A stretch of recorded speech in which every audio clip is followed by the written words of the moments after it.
Hey everyone, in this video, I'll show you how to sync your Google Calendar with your iPhone's Apple Calendar so all your events appear in one place. Let's get started.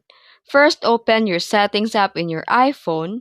Then here, scroll down and tap Calendar and select Accounts. Now, tap Add Account and choose Google.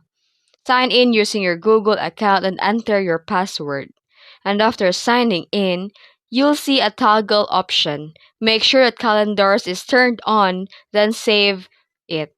Now, exit the settings and open the Apple Calendar app. Then at the bottom, tap the calendars and make sure that your Gmail calendar is checked.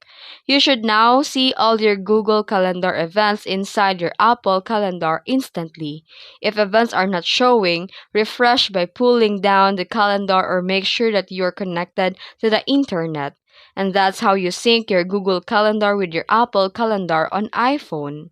If this video helped you, don't forget to like and subscribe for more tutorials. Thanks for watching!